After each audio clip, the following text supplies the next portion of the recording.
Bonjour, je m'appelle Maryse Dubé et je suis collaboratrice à la Fédération des coopératives funéraires du Québec.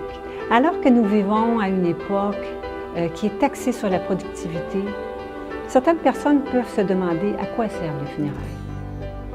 Les funérailles sont un rite de séparation qui aide à amorcer le processus de deuil. Alors, elles permettent un temps d'arrêt qui aide à prendre conscience qu'une vie vient de se terminer, qu'une personne, un être cher vient de nous quitter. Et c'est aussi un moment pour rendre hommage à la personne décédée. Alors, on peut profiter de l'instant qui nous est accordé pour souligner ses réalisations, pour parler de ses engagements sociaux, de ce qui lui tenait à cœur, et pour parler aussi de ses qualités, de ses valeurs, de valeurs qui sont humaines et qu'on veut, à quelque part, transmettre aux générations, transmettre à notre entourage et soi-même s'approprier.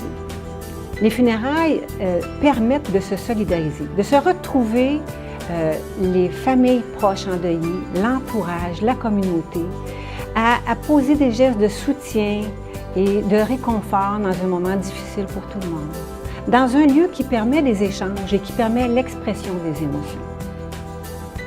Alors, les funérailles, ça sert aussi à dire adieu.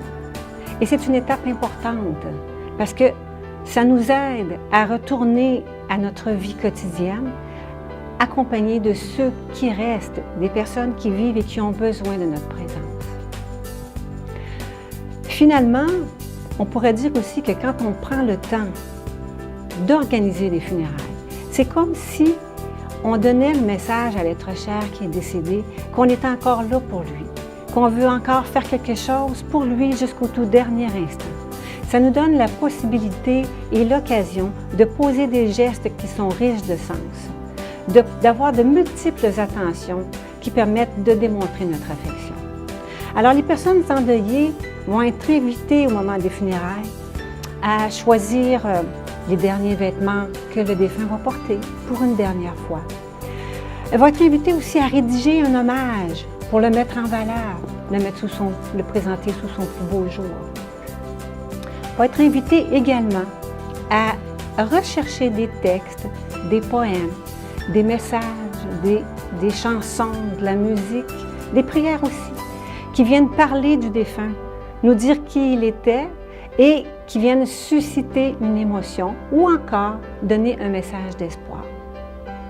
Alors, on voit qu'il y a plusieurs gestes qui peuvent être posés, dont celui d'accompagner le défunt à son dernier repos.